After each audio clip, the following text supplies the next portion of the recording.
ሰላም ጤና ይስጥልን እንደምን አምሽታችሁልናል የተከበራችሁ የማራኪ ኒውስ ቤተሰቦች።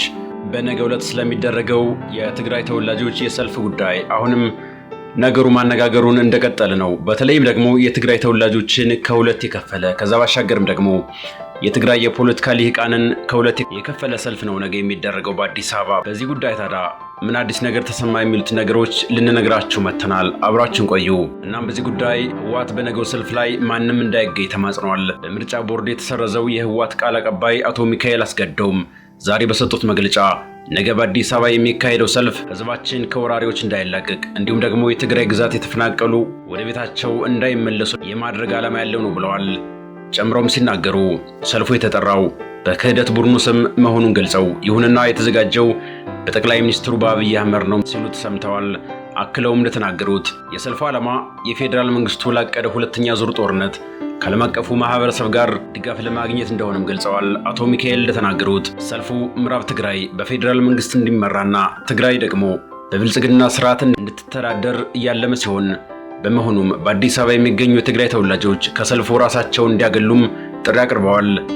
በመላው ዓለም የሚገኙ ዲያስፖራዎች ደግሞ የትግራይ ህዝብን ህልውና ለመጠበቅ እንዲታገሉና በአዲስ አበባ እየተደረገ ያለውን ሴራ ለዓለም አቀፍ ማህበረሰብ እንዲያጋልጡ የሚል መልእክትም አስተላልፈዋል።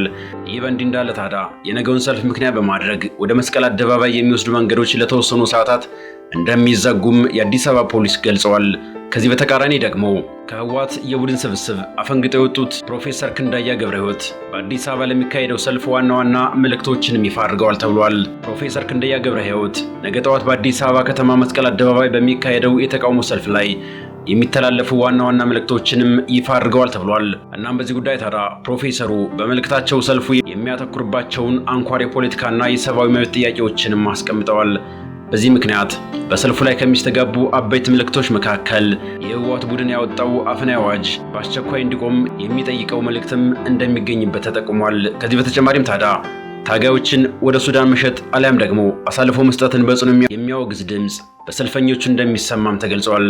የኢትዮጵያ መንግስት የትግራይን ህዝብ የመከላከልና የማዳን ኃላፊነቱን እንዲወጣ የሚጠይቀው ይኸው የሰልፉ አጀንዳ የፕሪቶሪያው የሰላም ስምምነት ሙሉ በሙሉ እንዲተገበር አበክሮ ይጠይቃል። ከዚህ ጋር ተያይዞ ታዲያ የሰላም ስምምነቱ በህወሓት ቡድን መጣሱ ሰልፉ በጽኑ እንደሚያወግዝ ፕሮፌሰር ክንዳያም አስታውቀዋል። በሌላ በኩል በጦርነቱ ምክንያት የተፈናቀሉ ወገኖች በአስቸኳይ ወደ ቀያቸውና ወደ ሰፈራቸው እንዲመለሱ የሚጠይቅ መልእክት በሰልፉ ላይ በስፋት ይንጸባረቃልም ተብሏል። በመጨረሻም ጦርነት ይብቃ፣ ሰላም የትግራይ ህዝብ ምርጫ ነው የሚለው መፈክር የነገው ሰልፍ ዋነኛ ማጠንጠኛ እንደሚሆን ፕሮፌሰሩ አብራርተው ተሳታፊዎች ነገ ጠዋት በመስቀል አደባባይ እንዲገኙም ጥሪያቸውን አቅርበዋል። ይህንን የነገውን ሰልፍ በተመለከተ ታዲያ በገለልተኝነት የሚመዝኑ ሰዎች ደግሞ ሰልፉ ሆን ተብሎ ከህወሓት ቡድን ያፈነገጡ ሰዎችና እንዲሁም ደግሞ በጠቅላይ ሚኒስትሩ በአብይ አህመድ የተዘጋጀ ነውም እየተባለ ይገኛል። ከዛ ባሻገርም ደግሞ ይህንን ሰልፍ አቶ ጌታቸው ረዳም በዋና አስተባባሪነት ሰልፉን እንደሚያስተባብሩና የሰልፉ ዋና ፈጣሪ ሰውም እንደሆኑ እየተወቀሱም እየተሞካሹም ይገኛሉ።